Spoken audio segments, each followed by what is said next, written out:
ধূপগুড়ির খট্টিমারিতে CID red, ঘড়িতে তখন বেলা 1টা। আজ ছিল শুক্রবার। আজকে ধূপগুড়ি থানার অন্তর্গত ঝাড়ালতা 2 নং গ্রাম পঞ্চায়েতের খট্টিমারি বাজারে হাট বসে। রীতিমতো প্রত্যেকেই নিজেদের ব্যবসায় মগ্ন ছিলেন। আর সেই সময়ই আচমকা ধূপগুড়ির পুলিশ প্রশাসন ও রাজ্য সরকারের গোয়েন্দা বিভাগের সিআইডির একটি প্রতিনিধি দল হানা দেয় খট্টিমারি বাজারের লটারি ব্যবসায়ীদের কাউন্টারে।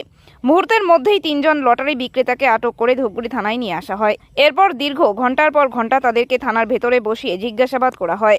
প্রশাসন সূত্রে খবর, মূলত অবৈধ লটারি বিক্রির অভিযোগেই তাদেরকে আটক করে নিয়ে আসা হয়। এদিকে 3 জন লটারি ব্যবসায়ীকে থানায় নিয়ে আসতেই ছুটে আসে তাদের পরিবারের সদস্যরা। পরিবার সূত্রে খবর, আটক করে নিয়ে আসা 3 জনের নাম পরমেশ্বর রায়, প্রদীপ রায়, মনিরুল ইসলাম। এরা প্রত্যেকেই দীর্ঘদিন ধরেই লটারি বিক্রেতা হিসেবে খট্টিমারি বাজারে নিজেদের কাউন্টার খুলে ব্যবসা করেন।